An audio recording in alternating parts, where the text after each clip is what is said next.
मंत्रिमंडळाने काही महत्त्वाचे निर्णय घेतले आहेत।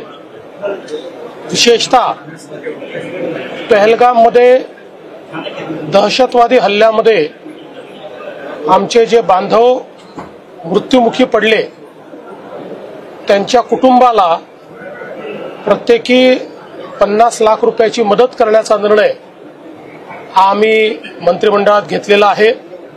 याच सोबत ज्यांच्या घरी शिक्षणाचा प्रश्न आहे तो शिक्षणाचा प्रश्न सोडवणे, ज्यांच्याकडे रोजगाराचा प्रश्न असेल तर त्यांच्या पाल्यांना शासकीय नोकरीमध्ये त्या ठिकाणी नोकरी देणे, अशा प्रकारचा निर्णय देखील राज्याच्या मंत्रिमंडळाने आज घेतलेला आहे।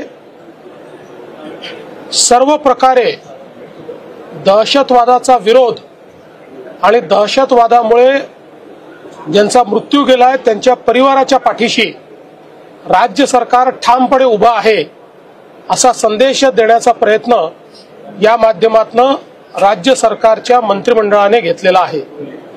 यासोबत आज राज्य सरकारने एक नवीन ईव्ही पॉलिसी म्हणजे इलेक्ट्रिक व्हेकल पॉलिसी केलेली आहे। याच्यामध्ये पॅसेंजर ईव्ही ज्या आहेत त्याच्याकरता मोठ्या प्रमाणात सबसिडी देण्याचा निर्णय देखील केलेला आहे। काही प्रकारच्या ईव्हींना काही विशिष्ट रोडवर टोल मुक्ती देखील देण्याचा निर्णय केलेला आहे। ईव्ही मॅन्युफॅक्चरिंग, ईव्ही कन्झम्पशन या दोन्ही वाढलं पाहिजे आणि त्यासोबत चार्जिंग इन्फ्रास्ट्रक्चर तयार झालं पाहिजे। या दृष्टीने अत्यंत महत्त्वाची अशा प्रकारची पॉलिसी आज राज्य मंत्रिमंडळाने मान्य केली आहे।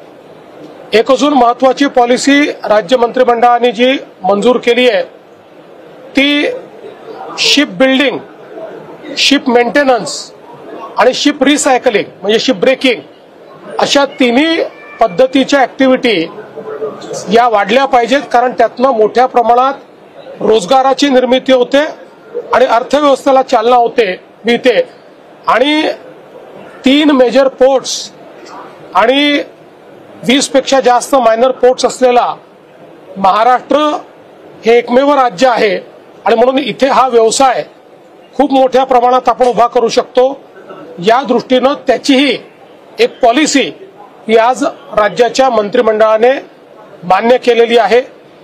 यासोबत आपल्याला कल्पना आहे की मागच्या काळामध्ये जी आपण विमा योजना, पीक विमा योजना चालवत होतो त्याच्यामध्ये अनेक घोटाळे हे आपल्याला पाहायला मिळाले आणि विशेषतः आपण मागच्या वेळेस 1 रुपयात पीक विमा योजना ही सुरू केल्यानंतर लाखो बोगस ऍप्लिकेशन या देखील आपल्याला त्या ठिकाणी पाहायला मिळाल्या। हजारो कोटी रुपयाचा अपव्यय होतो आहे, अशा प्रकारे षडयंत्र देखील लोकांनी केले। त्याच्यामुळे गरजू जे शेतकरी आहेत ते वंचित राहतील अशा प्रकारची अवस्था येऊ नये हा विचार करून सुधारित पद्धतीनं आता ही योजना लागू करण्याचा आम्ही निर्णय घेतलेला आहे, जेणेकरून विमा कंपन्याचा लाभ होऊ नये तर शेतकऱ्याचा लाभ झाला पाहिजे। अशा प्रकारे आता ही विमा योजना नव्याने तयार करण्यात आली आहे आणि त्यासोबत मोठ्या प्रमाणात शेतीच्या क्षेत्रात गुंतवणूक करणं, शेतकऱ्यांना त्या ठिकाणी वेगवेगळ्या प्रकारे म्हणजे ज्याला आपण ड्रिप म्हणू शकतो, मल्चिंग पेपर म्हणू शकतो, ज्याला आपण बीबीएफ म्हणू शकतो, ट्रॅक्टर म्हणू शकतो, अशा वेगवेगळ्या गोष्टी ज्या आवश्यक आहेत त्याच्यात गुंतवणूक वाढवायची याकरता देखील एक स्वतंत्र योजना आज मंत्रिमंडळाने या ठिकाणी पारित केलेली आहे।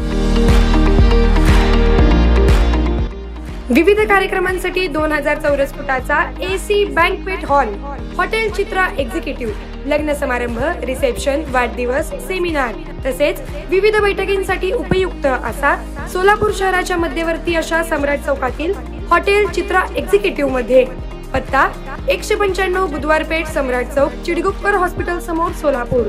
संपर्क 8956 03 31 00 आणि 8956 03 31 01।